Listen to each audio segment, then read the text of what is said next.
Hello student, welcome in Bishop Academy online classes. Today my topic is comparison of stick strength between phenol and carboxylic acid. We have already discussed in previous classes that comparison of stick strength between alcohol and carboxylic acid. Here we will discuss about the comparison of stick strength between phenol and carboxylic acid. Phenol है, phenol और carboxylic acid में stronger acid कौन है? यह हमारा structure phenol का है and carboxylic acid में देख लीजिएगा RC डबल बॉन्ड OH। इन दोनों में स्ट्रॉन्गर एसिड कौन है? स्ट्रॉन्गर एसिड कौन है और क्यों? स्ट्रॉन्गर एसिडिक प्रॉपर्टी कौन रखता है और क्यों रखता है? तो हम कहेंगे कि फिनाल न तो मेटल कार्बोनेट, फिनाल न तो मेटल कार्बोनेट और न तो मेटल बाइकार्बोनेट, दोनों के साथ यह रिएक्शन नहीं करता है। फिनाल न तो मेटल कार्बोनेट न तो मेटल बाइकार्बोनेट, दोनों के साथ रिएक्शंस नहीं करता। क्यों भाई? क्योंकि फिनाल की एसिडिक कैरेक्टर लो होती है और ये भी हमारा क्या है, बिल्कुल लो बेस है। बेसिक कैरेक्टर सोडियम कार्बोनेट का भी कम है, बेसिक कैरेक्टर सोडियम बाइकार्बोनेट का भी कम है और जो फिनाल है उसकी भी एसिडिक कैरेक्टर कम है। तो जब दोनों वीक हैं तो रिएक्शन नहीं होते हैं। दोनों जब वीक होते हैं, इतने वीक हैं कि इनका रिएक्शन पॉसिबल नहीं हो पाता है, तो दोनों रिएक्शन नहीं करते हैं। समझ में आ रही बात ना कि ये दोनों रिएक्शन मतलब इन दोनों में रिएक्शन नहीं होता है। सोडियम बाइकार्बोनेट या सोडियम कार्बोनेट फिनाल के बिटवीन में कोई रिएक्शन नहीं होता, क्योंकि बेसिक फिनाल सोडियम कार्बोनेट और सोडियम बाइकार्बोनेट की बेसिक कैरेक्टर और फिनाल की एसिडिक कैरेक्टर दोनों बहुत पुअर होते हैं। जबकि कार्बोक्सिलिक एसिड व सोडियम कार्बोनेट और सोडियम बाइकार्बोनेट दोनों के साथ रिएक्शन कर सकता है। दोनों के साथ क्या कर सकता है? रिएक्शन कर सकता है। और रिएक्शन करने के बाद बनाता क्या है? Corresponding salt plus carbon dioxide gas plus water बनाता है। RC double bond Na plus CO2 plus H2O। Balance नहीं लिख रहे हैं, बैलेंस आप कर भी सकते हैं, बैलेंसिंग रिएक्शन नहीं लिख रहा है। अच्छा लिख ही दे रहे हैं, नहीं तो कहोगे तुम लोग सर बैलेंस करवा नहीं किए हैं, इसलिए हम बैलेंस करके यहाँ पे लिख दे रहे हैं। ठीक है, इसका हो जाएगा RC double bond Na plus CO2 plus H2O हो गया। ठीक है, यानी कि कार्बोक्सिलिक एसिड मेटल कार्बोनेट और मेटल बाइकार्बोनेट दोनों के साथ रिएक्शन कर रहा है, लेकिन फिनाल न तो मेटल कार्बोनेट न तो मेटल बाइकार्बोनेट दोनों के साथ कोई भी रिएक्शन नहीं कर रहा है। तो इस बेसिस पे हम कह सकते हैं कि फिनाल की जो एसिडिक कैरेक्टर है वह लो होती है। अब यहाँ पे एक चीज और क्वेश्चन एराइज हो गया, how you can distinguish between phenol and carboxylic acid? Phenol और कार्बोक्सिलिक एसिड में आइडेंटिफिकेशन कैसे करेंगे? तो यही रिएक्शन है जिसके द्वारा फिनाल और कार्बोक्सिलिक एसिड को हम आइडेंटिफाई कर सकते हैं कि फिनाल सोडियम मेटल कार्बोनेट और मेटल बाइकार्बोनेट के साथ रिएक्शन नहीं करेगा, जबकि कार्बोक्सिलिक एसिड मेटल कार्बोनेट और मेटल बाइकार्बोनेट दोनों के साथ रिएक्शन कर सकता है। तुमसे अगर पूछा जाए, क्वेश्चन आता है बोर्ड में कि how you can distinguish between phenol and carboxylic acid, तो हमारा आंसर इसी से जो है क्लियर हो जाएगा। ठीक है, तो अब comparison of acidic character between phenol and carboxylic acid में यह हो गया पहला रीजन। दूसरी बात हम ये जान रहे हैं कि जो जितना ही ज्यादा रिजोनेंस दिखाता है, जिसकी रिजोनेटिंग पावर जितनी ही ज्यादा होती है, उसकी एसिडिक कैरेक्टर भी मैक्सिमम होता है। तो इस बेसिस पे अगर हम फिनाल का कंपेयरिंग करते हैं तो फिनाल का 5 रिजोनेंस स्ट्रक्चर बनता है। यहाँ देखिए C, इसको हम पहले भी बता चुके हैं, यहाँ एक बार और आपको रिमाइंड कर देना चाहते हैं कि रिजोनेंस इसका पहला यहाँ पे बनेगा, आर्थो के पोजीशन पे इलेक्ट्रॉन की डेंसिटी बढ़ेगी तो हो जाएगा प्लस चार्ज OH224, ठीक है, 224 यहाँ पे लिख दिया डबल बॉन्ड। यह फिनाल का सेकेंड स्ट्रक्चर है, आर्थो के पोजीशन पे इलेक्ट्रॉन की डेंसिटी बढ़ रही है, ठीक है। पुनः यह 1 लोन पेयर ट्रांसफर यहाँ करेगा, पैरा के पोजीशन पे इलेक्ट्रॉन की डेंसिटी बढ़ेगी, ठीक है। तो ये हो जाएगा हमारा, यहाँ पे लिख दे डबल बॉन्ड लगा दे रहे हैं, यह यहाँ पे पैरा के पोजीशन पे इलेक्ट्रॉन की डेंसिटी बढ़ गई और यह डबल बॉन्ड यहाँ हो गया, एक डबल बॉन्ड यहाँ पे पहले से ही था। अब यह जो है पुनः यहाँ पे lone pair of electron transfer करेगा और पुनः आर्थो के पोजीशन पे इलेक्ट्रॉन की डेंसिटी बढ़ेगी। तो नेक्स्ट स्ट्रक्चर हमारा कुछ इस टाइप का हो जाएगा, OH और यहाँ पे जो हो जाएगा हमारा डबल बॉन्ड और यहाँ भी डबल बॉन्ड, सॉरी यहाँ पे डबल बॉन्ड नहीं होगा, यहाँ पे बॉन्ड टूटेगा, यहाँ डबल बॉन्ड हो जाएगा। अब यह यहाँ पे ट्रांसफर करेगा डबल बॉन्ड बनाने के लिए, और जो यह डबल बॉन्ड था ये टूटेगा, सिंगल बॉन्ड में चेंज हो जाएगा। तो इस सिचुएशन में हमारा स्ट्रक्चर प्राइमरी स्ट्रक्चर के बिल्कुल समान हो जाता है। तो 1 2 3 4 5 रिजोनेंस बन रहे हैं फिनाल के, जबकि कार्बोक्सिलिक एसिड के 2 ही रिजोनेंस बनते हैं। कार्बोक्सिलिक एसिड जब टूटेगा, फिनाल का रिजोनेंस स्ट्रक्चर यह हो गया, तो ऐसे फेनो ऑक्साइड आयन का भी रिजोनेंस स्ट्रक्चर बनेगा। तो फेनो ऑक्साइड आयन का रिजोनेंस स्ट्रक्चर जब बनेगा तो हाइड्रोजन को निकाल देंगे, ठीक है ना। फिनाल का जब ये रिजोनेंस स्ट्रक्चर हो गया, और कार्बोक्सिलिक एसिड का स्ट्रक्चर क्या हो जाएगा, RC double bond OH plus charge 1 lone pair, यहाँ पे ट्रांसफर करेगा, यहाँ इलेक्ट्रॉन पहुंचेगा तो हो जाएगा RCO पर निगेटिव चार्ज, ठीक है, डबल बॉन्ड O पर प्लस चार्ज H। यह हमारा कार्बोक्सिलिक एसिड का, सॉरी ये तो सेम हो गया, हाँ यहाँ पे हो जाएगा कार्बोक्सिलिक एसिड का रिजोनेंस हो गया हमारा।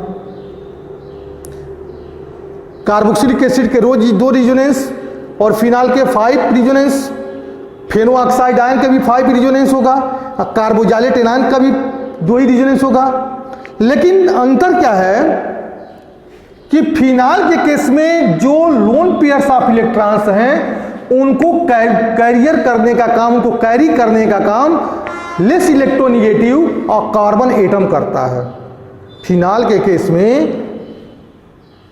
केस में जो इलेक्ट्रॉन का कैरियर है वो लेस इलेक्ट्रोनिगेटिव कार्बन एटम है, चाहे यहाँ पे कार्बन एटम हुआ, चाहे यहाँ पे कार्बन एटम हुआ, चाहे यहाँ कार्बन एटम हुआ, चाहे यहाँ कार्बन एटम हुआ, चाहे यहाँ पे कार्बन एटम हुआ, ये सब लेस इलेक्ट्रोनिगेटिव कार्बन एटम कर रहे हैं चार्ज का कैरियर। लेकिन जब हम कार्बोक्सिलिक एसिड में देखते हैं तो जो चार्ज का कैरियर होता है वह मोर इलेक्ट्रोनिगेटिव ऑक्सीजन एटम करता है। तो जिसके वजह से ऑक्सीजन कैरियर होने की वजह से कार्बोक्सिलिक एसिड में कार्बोक्सिलिक एसिड की HD कैरेक्टर मैक्सिमम होती है और फिनाल की HD कैरेक्टर क्या होती है, लो होती है। इधर क्लियर। अब हमको कुछ सबस्टेंट जोड़ा जाए। Effect of substance on the acidity of carboxylic acid. Effect of substance on the acidity of carboxylic acid. थोड़ा इस पर ध्यान दीजिएगा, ये बहुत इंपॉर्टेंट चीज़ें हैं, अब बहुत इससे क्वेश्चन भी पूछे जाते हैं। Effect of the substance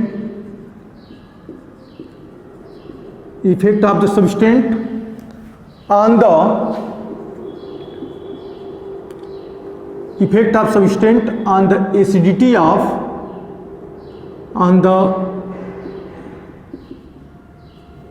acidity of carboxylic acid.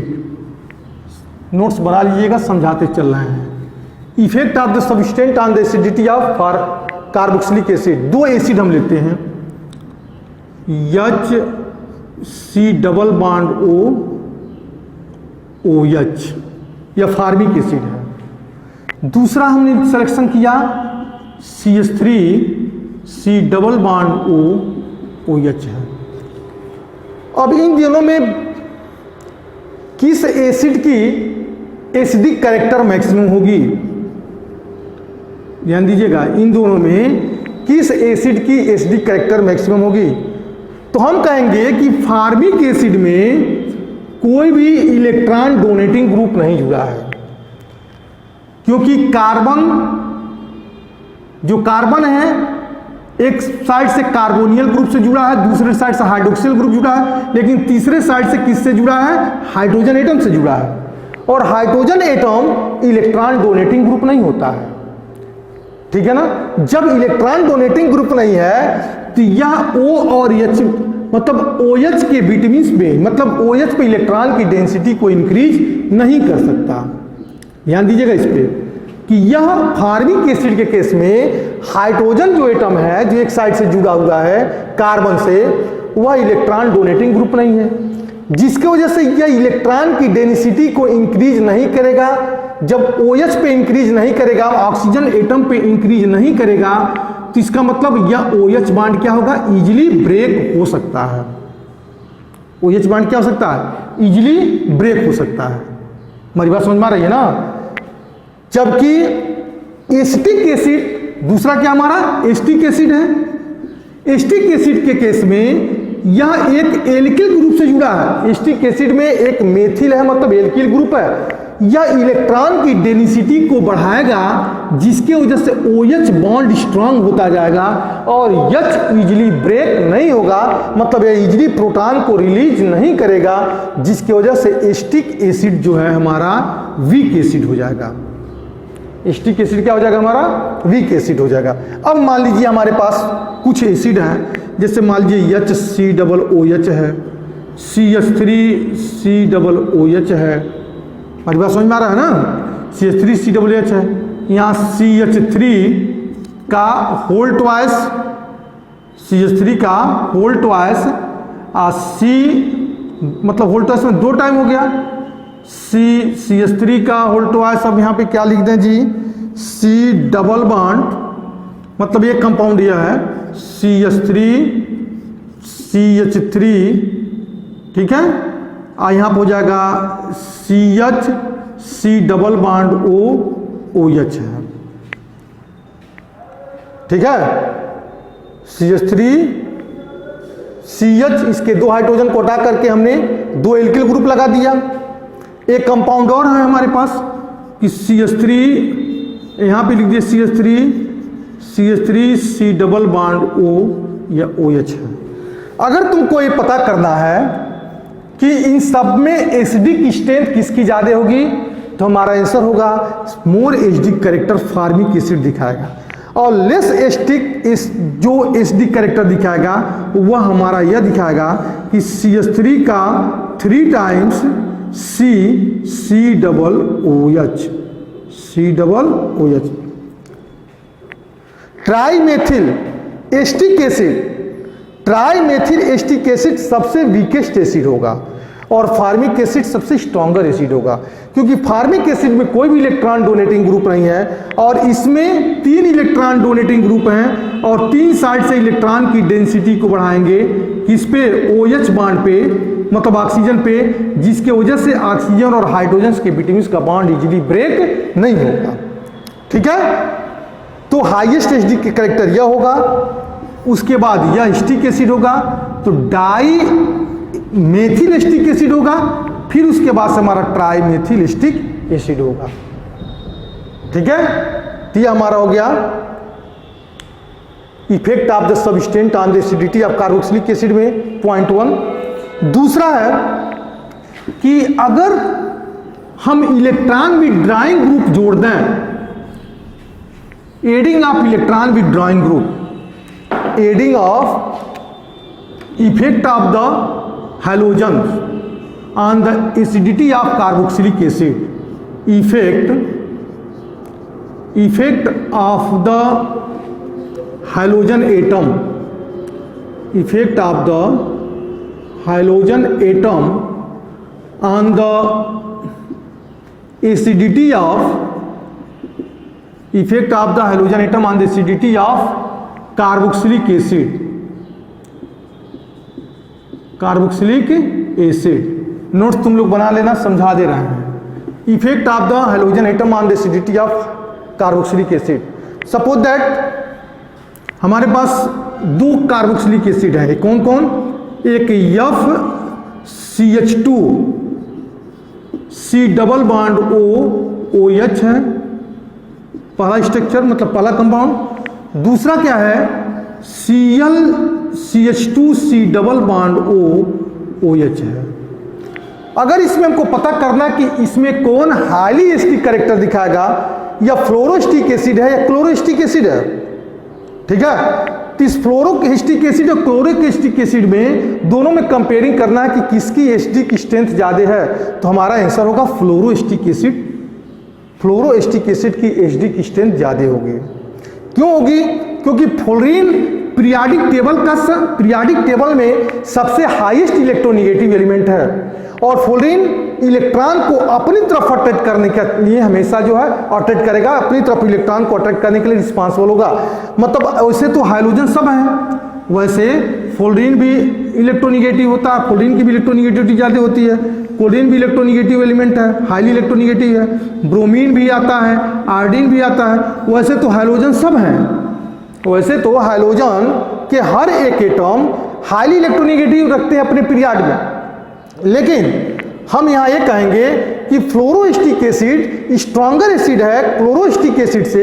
ऐसा क्यों है? क्योंकि फ्लोरीन की इलेक्ट्रोनेगेटिविटी क्लोरीन से ज़्यादा है। जब फ्लोरीन की इलेक्ट्रोनेगेटिविटी फ्लोरीन से ज़्यादा है तो यह अपनी तरफ क्या करेगा? इलेक्ट्रॉन को अट्रैक्ट करेगा। जब अपनी तरफ इलेक्ट्रॉन को अट्रैक्ट करेगा तो OH बॉन्ड इजीली क्या हो जाएगा? ब्रेक हो जाएगा। जब OH बॉन्ड ब्रेक होगा तो इजीली यह प्रोटॉन को क्या करेगा? डोनेट कर देगा। किसके कंपैरिजन में? क्लोरोस्टिक एसिड में। क्योंकि फ्लोरीन की इलेक्ट्रोनेगेटिविटी 4.0, क्लोरीन की इलेक्ट्रोनेगेटिविटी 3.5, तो क्लोरीन की इलेक्ट्रोनेगेटिविटी जब 3.5 है तो क्या फ्लोरीन की इतना जबरदस्त वह अपनी इलेक्ट्रॉन को OH बॉन्ड के मतलब इलेक्ट्रॉन की डेंसिटी को डिक्रीज कर सकता है? नहीं कर सकता है। जिसकी इलेक्ट्रोनेगेटिविटी ज़्यादा होती है हैलोजन में, उसकी जो है इलेक्ट्रॉन विड्रॉइंग की कैपेसिटी उतना ही ज़्यादा होती है। तो क्लोरीन की इलेक्ट्रोनेगेटिविटी कम है तो क्लोरीन फ्लोरीन के कंपैरिजन में लेस इलेक्ट्रॉन को अपनी तरफ अट्रैक्ट करेगा, लेस इलेक्ट्रॉन की डेंसिटी को डिक्रीज करेगा। इसलिए क्लोरीन के कंपैरिजन में फ्लोरोस्टिक एसिड स्ट्रॉन्गर एसिड होता है। अगर तुमसे पूछा जा कि हाइड्रोजन की फैमिली में फ्लोरीन है, क्लोरीन है, ब्रोमीन है, आयोडीन है, और कोई कंपाउंड है जो फ्लोरोस्टिक एसिड है, FCH2 C double bond OH है, या ClCH2 C double bond OH है, या BrCH2 C double bond OH है, या ICH2 C double bond OH है, तो हम क्या कहेंगे कि किसकी एसिडिक कैरेक्टर सबसे ज़्यादा होगी? तब भी हम बोलेंगे कि फ्लोरीन एटम की फ्लोरोस्टिक एसिड की एसिडिक स्ट्रेंथ ज़्यादा होगी, और आयोडोस्टिक एसिड की जो स्ट्रेंथ पावर है, एसिड की स्ट्रेंथ पावर है, वो सबसे कम हो जाएगी। क्योंकि आयोडीन की इलेक्ट्रोनेगेटिव एलिमेंट कम होते हैं, लेस इलेक्ट्रोनेगेटिव होता है, तो वो पूरी ताकत से इलेक्ट्रॉन की डेंसिटी को कम नहीं कर सकता। जितना कहाँ से इलेक्ट्रॉन की डेंसिटी को कम नहीं कर सकता? OH बॉन्ड से।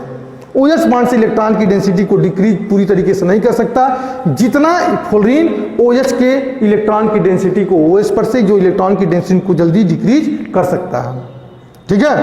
अब इसमें एक अच्छी और था पोजीशन यह है कि पोजीशन के केस में बात करेंगे कि अल्फा कार्बन से जुड़ा है कि बीटा कार्बन से जुड़ा है। ठीक है। जैसे मान लीजिए हमने दूसरा एक कंपाउंड रखा, कंपाउंड हमारा CH3CHF, ठीक है, यह हो जाएगा C double bond OH, C double bond OH, ये हो जाएगा H। यह अल्फा कार्बन पे फ्लोरीन है।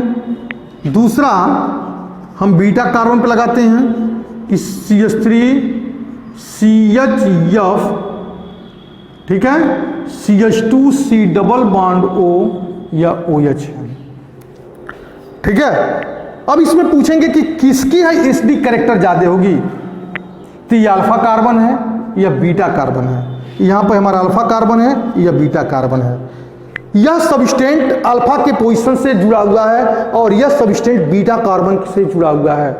तो जैसे जैसे हम इधर बढ़ते जाएंगे लेफ्ट साइड में, तो उनका इंडक्टिव इफेक्ट कम होता जाएगा।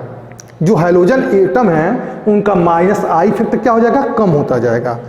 ठीक है, तो जो कार्बोक्सियल ग्रुप के सबसे नजदीक होगा, जो हाइड्रोजन एटम कार्बोक्सियल ग्रुप के सबसे नजदीक होगा, वह उतना ही फास्ट इलेक्ट्रॉन की डेंसिटी को डिक्रीज करेगा।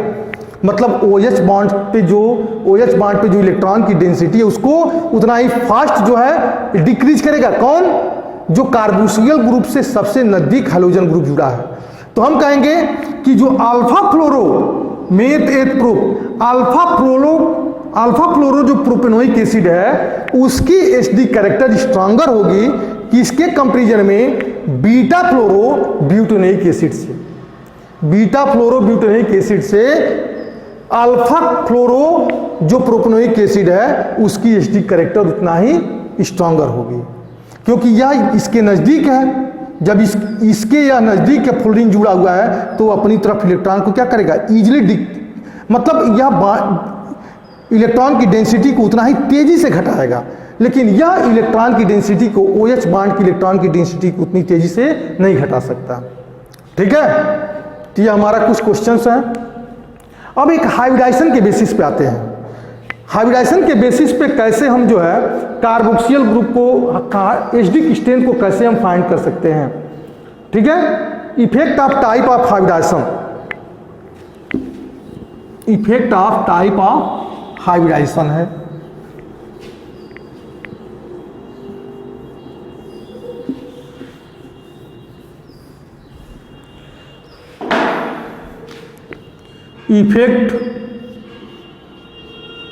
Effect of types of hybridisation, effect of types of hybridisation. Hybridisation मतलब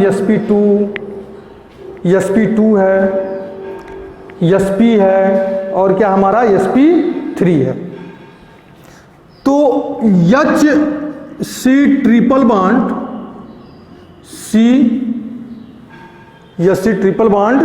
C और इसके साथ क्या जोड़ दें हम आगे, कार्बोक्सिलिक एसिड बनाना है ना, तो हो जाएगा COOH। ठीक है, दूसरा है CH2 double bond CHCOOH, sp2 ये भी हो गया। और एक और डबल बॉन्ड में हम इन्वॉल्व कर रहे हैं, कौन कि ये भी हमारा sp2 से जुड़ा COOH,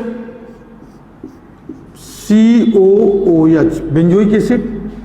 एक sp3 बना दिया जाए, sp3 में क्या रखा जाए, हम ये रख दे रहे हैं CH3COOH।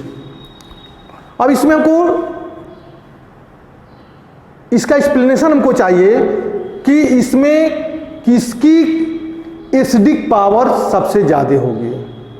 तो हम कहेंगे कि इसमें हाइब्रिडाइजेशन sp3 नहीं sp है, और sp जब है तो इस कार्बन की इलेक्ट्रोनिगेटिविटी ज़्यादा होगी। मतलब इस कार्बन का जो परसेंटेज है वो कितना हो जाएगा, अरे sp3 में 25% होता है,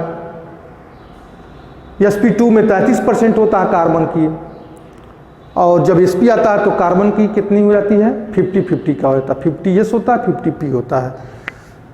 तो यह sp हाइब्रिडाइजेशन है, तो इस कार्बन का जो s का करेक्टर है 50% है। s का करेक्टर कितना है, 50% है।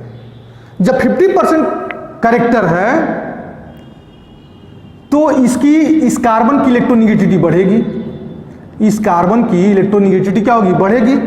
जब इस कार्बन की इलेक्ट्रोनिगेटिविटी बढ़ेगी तो यह OH के बिटवीन के बॉन्ड को क्या करेगा, डिक्रीज करेगा। अरे इस इलेक्ट्रोनिगेटिविटी बढ़ेगी तो इलेक्ट्रॉन की डेंसिटी को क्या करेगा, डिक्रीज करेगा। कहां से, OH बॉन्ड से। OH के बॉन्ड्स पे जो इलेक्ट्रॉन की डेंसिटी है उस डेंसिटी को क्या करेगा, ये डिक्रीज करेगा। क्यों डिक्रीज करेगा?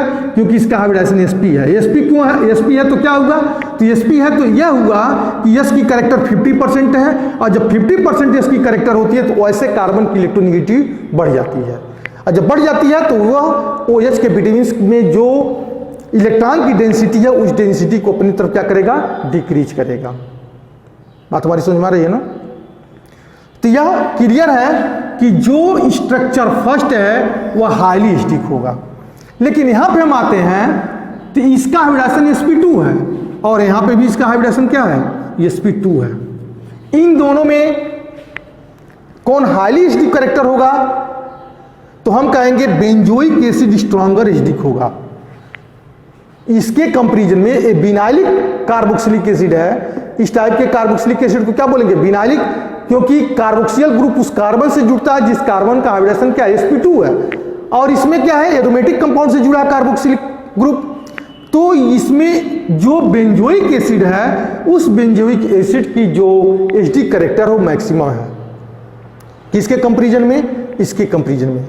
अब तुम सोचोगे क्यों, ऐसा क्या है सर कि यहाँ भी sp2 हाइब्रिडाइजेशन बना रहा है, यहाँ भी sp2 हाइब्रिडाइजेशन बना रहा है, तो बेंजोइक एसिड को आपने क्यों कह दिया स्ट्रॉन्गर कार्बोक्सिलिक एसिड? तो हम ये कहेंगे कि बेंजोइक एसिड यह electron sometimes electron donating group भी बन जाता है, इलेक्ट्रॉन की डेंसिटी को बढ़ा भी सकता है। कैसे? रिजोनेंस के द्वारा। जैसे मान लीजिए हमने इसको CH2 double bond CH single bond CWH लिखा, तो यह कैसे बढ़ा रहा है रिजोनेंस? यहाँ ध्यान दीजिएगा कि CH2, ठीक है, CH2 single bond CH, CH2 single bond CH, अब यहां पे हो जाएगा हमारा कि C, ठीक है, अब कैसे डबल बॉन्ड O, यहां पे हो जाएगा OH, मतलब यह बॉन्ड यहां पे ट्रांसफर हुआ, यह बॉन्ड जो है यहां पे ट्रांसफर हुआ। थोड़ा ध्यान दीजिएगा कि CH2 डबल बॉन्ड CH है, CH2 डबल बॉन्ड CH, तो यह बॉन्ड टूटा, मतलब टूटा क्या, यह बॉन्ड ट्रांसफर हो गया कहां, यहां पे, यहां पे ट्रांसफर हुआ, तो यहां पे क्या हो गया, हमारा डबल बॉन्ड हो गया, ठीक है, यहां पे डबल बॉन्ड हो गया, तो कितना हो गया, इसको हटा दीजिए, यह बॉन्ड यहां पे डबल बॉन्ड हो गया।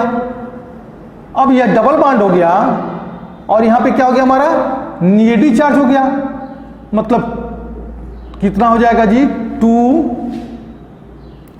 2 4, और ये क्या हो जाएगा हमारा 2 6, 2 यहां पे दे दिया और एक यहां पे जोड़ रखा है, मतलब यह बॉन्ड यहां पे ट्रांसफर हुआ, तो 2 इसी का हो गया, और एक हो गया 2 1 3 1 4, यह डबल बॉन्ड हो गया, ठीक तो है। यहां पे हमारा क्या हो जाएगा, जब नेगेटिव बॉन्ड नहीं रिप्रेजेंट करेंगे तो माइनस चार्ज कर दिए, यहां पे हम डेटिव बॉन्ड रिप्रेजेंट नहीं किए तो क्या कर दिए, यहां पे माइनस चार्ज कर दिए, ठीक है। तो यह हमारा देखिए यहां पे यह डबल बॉन्ड था, डबल बॉन्ड यहां चला गया और यह बॉन्ड टूटा, जो डबल बॉन्ड था वो टूटा, ऑक्सीजन निगेटिव चार्ज हो गया। अब पुनः अगर यह यहां पे डोनेट करे और यह बॉन्ड यहां डोनेट करे, तो मतलब यह डबल बॉन्ड टूट करके क्या बना रहा है, इलेक्ट्रॉन की डेंसिटी बढ़ा रहा है। क्या बढ़ा रहा है, इलेक्ट्रॉन की डेंसिटी, चाहे इस साइड में कहें चाहे इस साइड में कहें, इलेक्ट्रॉन की डेंसिटी को बढ़ा रहा है। अगर यह बॉन्ड टूटा तो यहां पे डबल बॉन्ड बना दिया, और डबल बॉन्ड टूटा, डबल बॉन्ड यहां पे आ गया, तो यह ऑक्सीजन से और कार्बन के बीच से जो डबल बॉन्ड था वो सिंगल बॉन्ड में आ गया, ऑक्सीजन निगेटिव चार्ज बना दिया।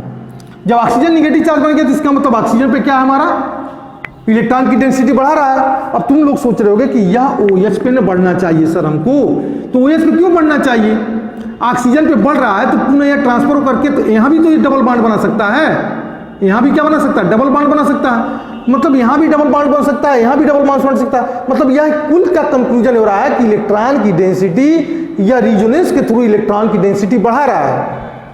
इसको कैसे समझेंगे कि यह रिजोनेंस के थ्रू जो विनाइलिक अल्कोहल है वह ऑक्सीजन पे इलेक्ट्रॉन की डेंसिटी को बढ़ा रहा है। लेकिन बेंजोइक एसिड में देखते हैं कि अगर क्या बेंजोइक एसिड भी इलेक्ट्रॉन की डेंसिटी को बढ़ा सकता है, तो हम कहेंगे नहीं, क्योंकि बेंजोइक एसिड अगर इलेक्ट्रॉन की डेंसिटी को बढ़ाएगा तो उसकी एरोमिसिटी ही खत्म हो जाएगी।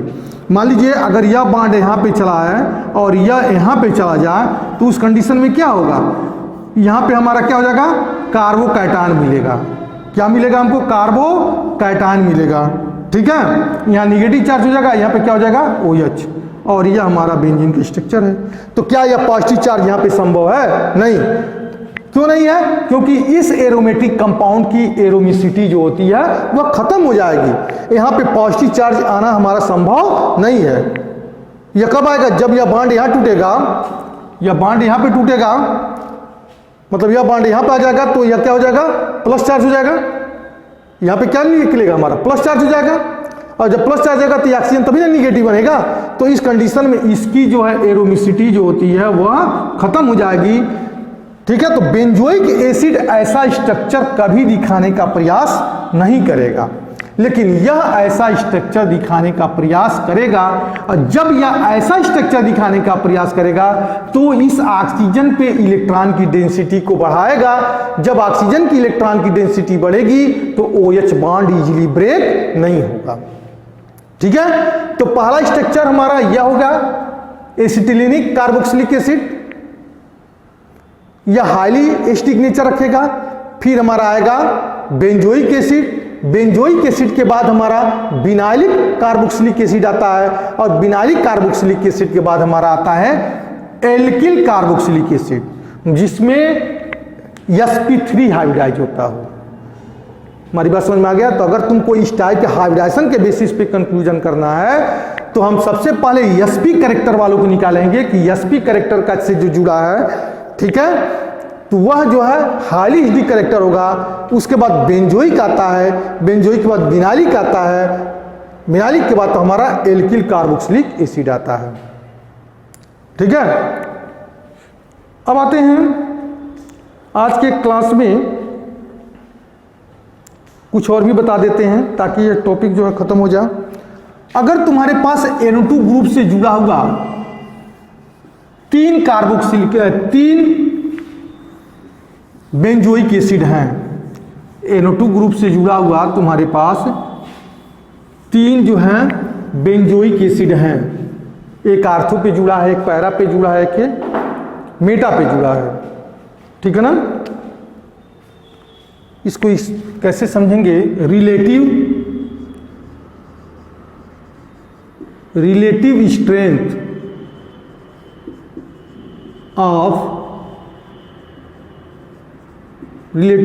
Of benzoic acid, relative strength of benzoic acid. Suppose that